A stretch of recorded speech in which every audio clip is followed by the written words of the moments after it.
Chapter 8, The Second Form of Contemplation. And here, says Ricebrook of the self which has reached this point, there begins a hunger and a thirst which shall never more be stilled. In the first form of contemplation, that self has been striving to know better its own natural plane of existence. It has stretched out the feelers of its intuitive love into the general stream of duration of which it is a part. Breaking down the fences of personality, merging itself in a larger consciousness, it has learned to know the world of becoming from within, as a citizen, a member of the great society of life, not merely as a spectator. But the more deeply and completely you become immersed in and aware of this life, the greater the extension of your consciousness, the more insistently will rumors and intimations of a higher plane of experience, a closer unity and more complete synthesis begin to besiege you. You feel that hitherto you have received the messages of life in a series of disconnected words and notes, from which your mind constructed as best it could certain coherent sentences and tunes, laws, classifications, relations, and the rest. But now you reach out towards the ultimate sentence and melody which exist independently of your own constructive efforts, and realize that the words and notes which so often puzzled you by displaying an intensity that exceeded the demands of your little world only have beauty and meaning just because and insofar as you discern them to be the partial expressions of a greater whole which is still beyond your reach. You have long been like a child tearing up the petals of flowers in order to make a mosaic on the garden path, and the results of this murderous diligence you mistook for a knowledge of the world. When the bits fitted with unusual exactitude, you called it science. Now, at last, you have perceived the greater truth and loveliness of the living plant from which you broke them, have, in fact, entered into direct communion with it, united with its reality. But this very recognition of the living growing plant does and must entail for you a consciousness of deeper realities, which, as yet, you have not touched, of the intangible things and forces which feed and support it, of the whole universe that touches you through its life. A mere cataloging of all the plants, though this were far better than your old game of indexing your own poor photographs of them, will never give you access to the unity, the fact, whatever it may be, which manifests itself through them. To suppose that it can do so is the cardinal error of the nature mystic, an error parallel with that of the psychologist who looks for the soul in psychic states. The deeper your realization of the plant in its wonder, the more perfect your union with the world of growth and change, the quicker, the more subtle your response to its countless suggestions. So much the more acute will become your craving for something more. You will now find and feel the infinite and eternal, making, as it were, veiled and sacramental contacts with you under these accidents. Through these, its ceaseless creative activities, and you will want to press through and beyond them to a fuller realization of, a more perfect and unmediated union with, the substance of all that is. With the great widening and deepening of your life that has ensued from the abolition of a narrow selfhood, your entrance into the larger consciousness of living things, there has necessarily come to you an instinctive knowledge of a final and absolute group relation, transcending and including all lesser unions in its sweep. To this, the second stage of contemplation, in which human consciousness enters into its peculiar heritage, something within you now seems to urge you on. If you obey this inward push, pressing forward with the sharp dart of your longing love, forcing the point of your willful attention further and further into the web of things, such an ever-deepening realization, such an extension of your conscious life will indeed become possible to you. Nothing but your own apathy, your feeble and limited desire, limits this realization. Here, there is a strict relation between demand and supply.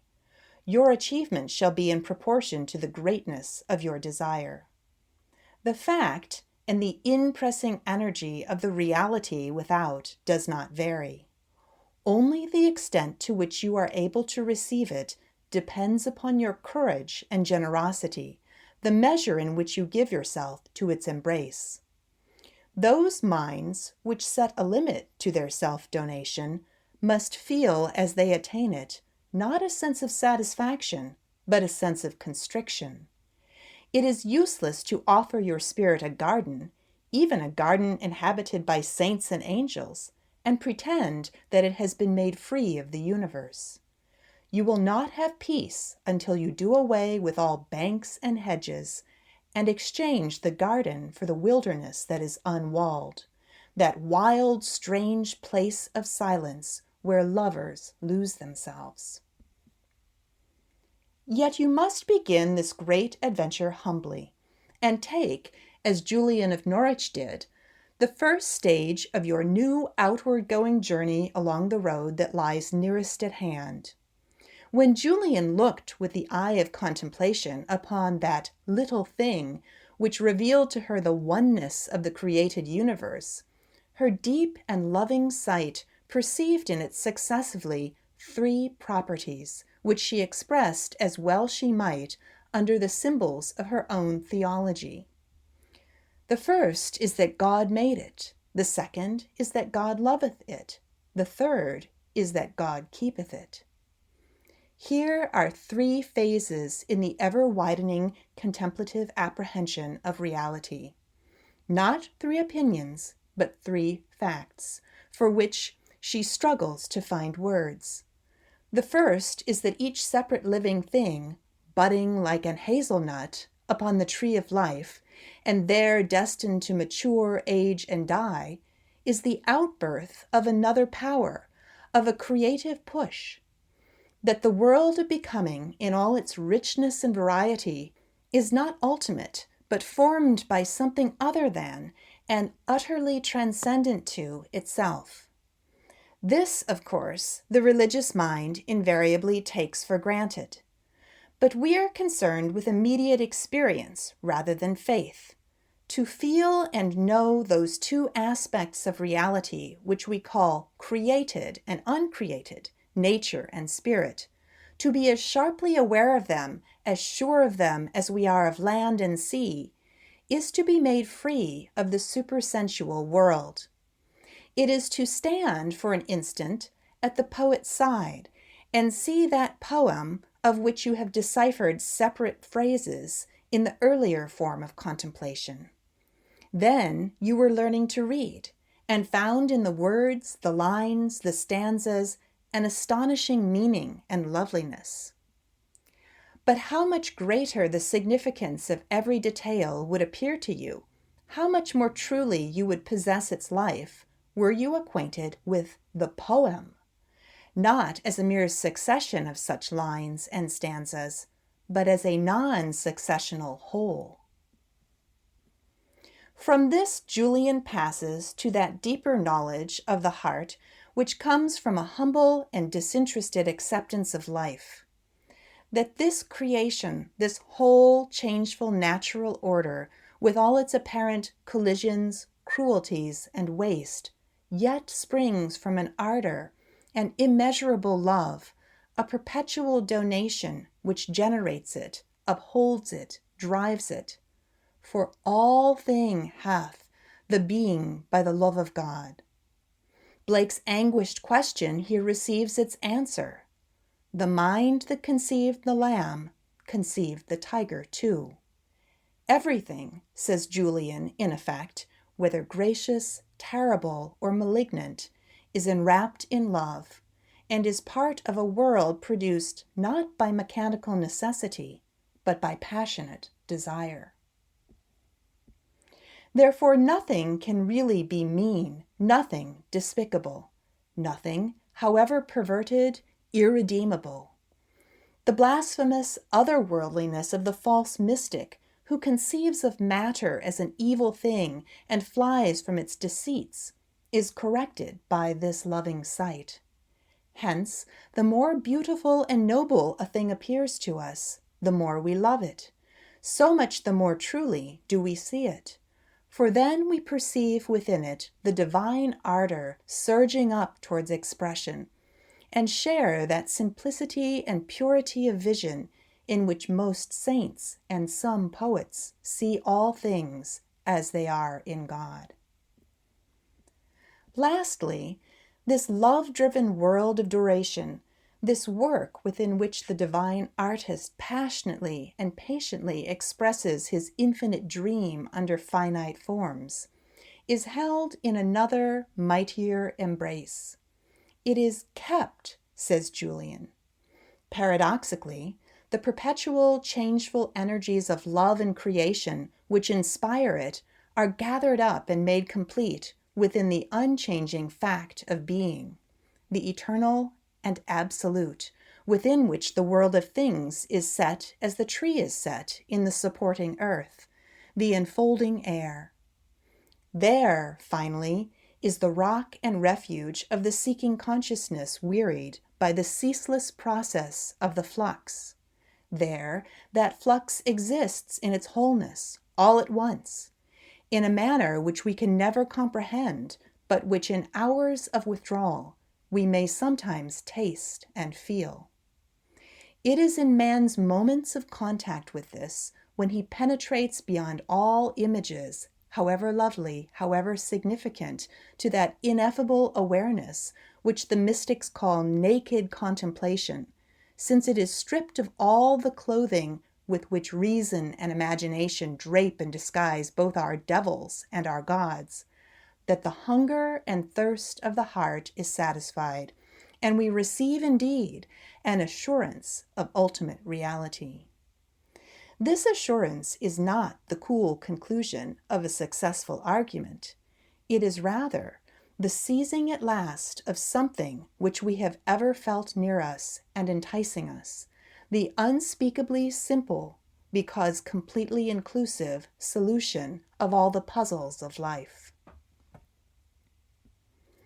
As then you gave yourself to the broken up yet actual reality of the natural world in order that it might give itself to you, and your possession of its secret was achieved, first by surrender of selfhood, next by a diligent thrusting out of your attention, last by a union of love.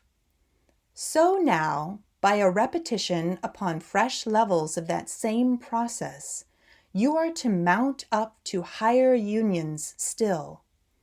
Held tight, as it seems to you in the finite, committed to the perpetual rhythmic changes, the unceasing flux of natural life, compelled to pass on from state to state, to grow, to age, to die, there is yet, as you discovered in the first exercise of recollection, something in you which endures through and therefore transcends this world of change.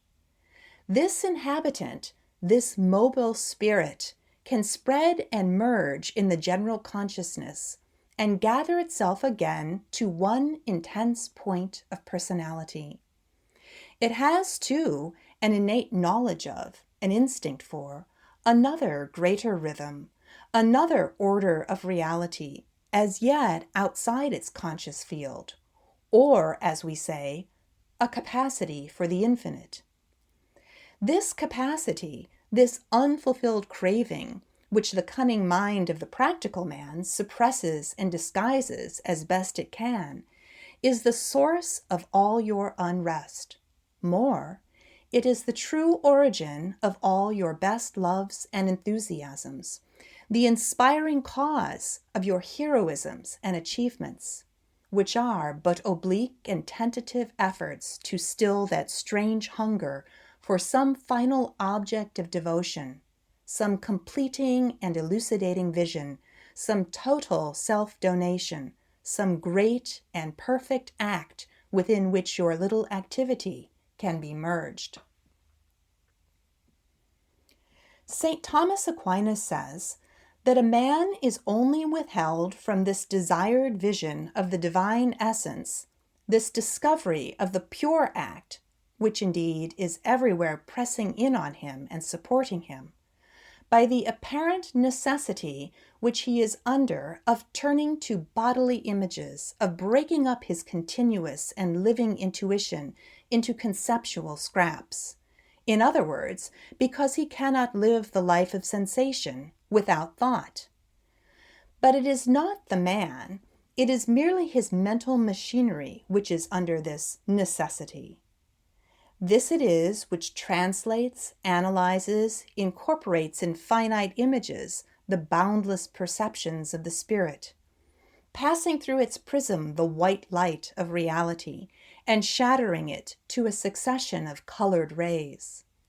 Therefore, the man who would know the divine secret must unshackle himself more thoroughly than ever before from the tyranny of the image-making power. As it is not by the methods of the laboratory that we learn to know life, so it is not by the methods of the intellect that we learn to know God. For of all other creatures and their works, says the author of The Cloud of Unknowing, yea, and of the works of God's self, may a man through grace have full head of knowing, and well he can think of them, but of God himself can no man think. And therefore I would leave all that thing that I can think, and choose to my love that thing that I cannot think. For why? He may well be loved, but not thought. By love may he be gotten and holden, but by thought never. Gotten and holden, homely words that suggest rather the outstretching of the hand to take something lying at your very gates than the long outward journey of terrific ascent of the contemplative soul. Reality indeed, the mystics say, is near and far, far from our thoughts, but saturating and supporting our lives. Nothing would be nearer, nothing dearer, nothing sweeter, were the doors of our perception truly cleansed. You have then but to focus attention upon your own deep reality. Realize your own soul in order to find it. We dwell in him and he in us. You participate in the eternal order now. The vision of the divine essence, the participation of its own small activity in the supernal act, is for the spark of your soul a perpetual process. On the apex of your personality, spirit ever gazes upon spirit, melts and merges in it. From and by this encounter, its life arises and is sustained. But you have been busy from your childhood with other matters. All the urgent affairs of life, as you absurdly called it, have monopolized your field of consciousness. Thus, all the important events of your real life, physical and spiritual, the mysterious perpetual growth of you, the knitting up of fresh bits of the universe into the unstable body which you confuse with yourself, the hum and whir of the machine which preserves your contacts with the material world, the more delicate movements which condition your correspondences with and growth within the spiritual order. All these have gone on unperceived by you. All the time you have been kept and nourished, like the little thing, by an enfolding and creative love. Yet of this you are less conscious than you are of the air that you breathe. Now, as in the first stage of contemplation you learned and established, as a patent and experienced fact, your fraternal relation with all the other children of God, entering into the rhythm of their existence, participating in their stress and their joy, will you not at least try to make patent this your filial relation too? This actualization of your true status, your place in the eternal world, is waiting for you. It represents the next phase in your gradual achievement of reality. The method by which you will attain to it is strictly analogous to that by which you obtained a more vivid awareness of the natural world in which you grow and move. Here, too, it shall be direct, intuitive contact, sensation rather than thought, which shall bring you certitude, tasting food, not talking about it, as Saint Bonaventura says. Yet there is a marked difference between these two stages. In the first, the deliberate inward retreat and gathering together of your faculties, which was effected by recollection, was the prelude to a new coming forth and outflow from the narrow limits of a merely personal life to the better and truer apprehension of the created world. Now, in the second stage, the disciplined and recollected attention seems to take an opposite course. It is directed towards a plane of existence with which your bodily senses have no attachments, which is not merely misrepresented by your ordinary concepts, but cannot be represented by them at all. It must therefore sink inwards towards its own center, away from all that can be thought or felt, as the mystics say, away from every image, every notion, everything, towards that strange condition of obscurity which St. John of the Cross calls the night of sense. Do this steadily, checking each vagrant instinct, each insistent thought, however spiritual it may seem, pressing ever more deeply inwards towards that ground, that simple and undifferentiated being from which your diverse faculties emerge. Presently, you will find yourself, emptied and freed, in a place stripped bare of all the machinery of thought, and achieve the condition of simplicity which those same specialists call nakedness of spirit or wayless love, and which they declare to be above all human images and ideas, a state of consciousness in which all the workings of the reason fail. Then you will observe that you have entered into an intense and vivid silence, a silence which exists in itself, through and in spite of the ceaseless noises of your normal world. Within this world of silence, you seem, as it were, to lose yourself, to ebb and to flow, to wander and be lost in the imageless ground, says Ruysbroeck, struggling to describe the sensations of the self in this, its first initiation into the wayless world beyond image, where all is, yet in no wise. Yet in spite of the darkness that enfolds you, the cloud of unknowing into which you have plunged, you are sure that it is well to be here. A peculiar certitude which you cannot analyze, a strange satisfaction and peace is distilled into you. You begin to understand what the psalmist meant when he said, "Be still and know."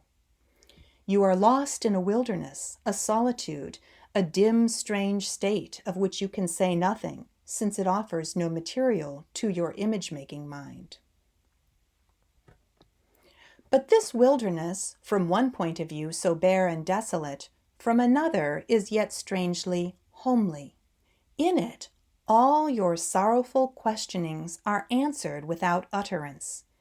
It is the all, and you are within it, and part of it, and know that it is good. It calls forth the utmost adoration of which you are capable, and mysteriously gives love for love. You have ascended now, say the mystics, into the freedom of the will of God, are become part of a higher, slower duration, which carries you, as it were, upon its bosom, and, though never perhaps before has your soul been so truly active, seems to you a stillness, a rest. The doctrine of Plotinus concerning a higher life of unity, a lower life of multiplicity, possible to every human spirit, will now appear to you not a fantastic theory, but a plain statement of fact, which you have verified in your own experience. You perceive that these are the two complementary ways of apprehending and uniting with reality, the one as a dynamic process, the other as an eternal whole. Thus understood, they do not conflict. You know that the flow, the broken up world of change and multiplicity is still going on, and that you, as a creature of the time world, are moving and growing with it. But, thanks to the development of the higher side of your consciousness, you are now lifted to a new poise, a direct participation in that simple transcendent life, broken yet not divided, which gives to this time world all its meaning and validity. And you know, without derogation from the realness of that life of flux within which you first made good your attachments to the universe, that you are also a true constituent of the greater whole, that since you are man, you are also spirit, and are living eternal life now, in the midst of time. The effect of this form of contemplation, in the degree in which the ordinary man may learn to practice it, is like the sudden change of atmosphere, the shifting of values, which we experience when we pass from the busy streets into a quiet church, where a lamp burns and a silence reigns, the same yesterday, today, and forever. Thence is poured forth a stillness which strikes through the tumult without, eluding the flicker of the arc lamps. Thence through an upper window we may glimpse a perpetual star. The walls of the church, limiting the range of our attention, shutting out the torrent of life with its insistent demands and appeals, make possible our apprehension of this deep, eternal peace. The character of our consciousness, intermediate between eternity and time, and ever ready to swing between them, makes such a device, such a concrete aid to concentration, essential to us. But the peace, the presence, is everywhere. For us, not for it, is the altar and the sanctuary required, and your deliberate, humble practice of contemplation will teach you at last to find it, outside the sheltering walls of recollection as well as within. You will realize then what Julian meant when she declared the ultimate property of all that was made to be that God keepeth it, will feel the violent consciousness of an unfolding presence, utterly transcending the fluid, changeful nature life, and incomprehensible to the intelligence which that nature life has developed and trained. And as you knew the secret of that nature life best by surrendering yourself to it, by entering its currents and refusing to analyze or arrange, so here, by a deliberate giving of yourself to the silence, the rich nothingness, the cloud, you will draw nearest to the reality it conceals from the eye of sense. Lovers put out the candle and draw the curtains, says Patmore, when they wish to see the god and the goddess, and in the higher communion, the night of thought is the light of perception. Such an experience of eternity, the attainment of that intuitive awareness, that meek and simple self-mergence, which the mystics call sometimes, according to its degree and special circumstances, the quiet, the desert of God, the divine dark, represents the utmost that human consciousness can do of itself towards the achievement of union with reality. To some, it brings joy and peace. To others, fear. To all, a paradoxical sense of the lowliness and greatness of the soul, which now at last can measure itself by the august standards of the infinite. Though the trained and diligent will of the contemplative can, if control of the attention be really established, recapture this state of awareness, retreat into the quiet again and again, yet it is of necessity a fleeting experience. For man is immersed in duration, subject to it. Its demands upon his attention can only cease with the cessation of physical life, perhaps not then. Perpetual absorption in the transcendent is a human impossibility, and the effort to achieve it is both unsocial and silly. But this experience, this ascent to the naught, changes forever the proportions of the life that once has known it, gives to it depth and height, and prepares the way for those further experiences, that great transfiguration of existence which comes when the personal activity of the finite will gives place to the great and compelling action of another power. End of Chapter 8. Recorded by Carla Arnell, Lake Forest, Illinois.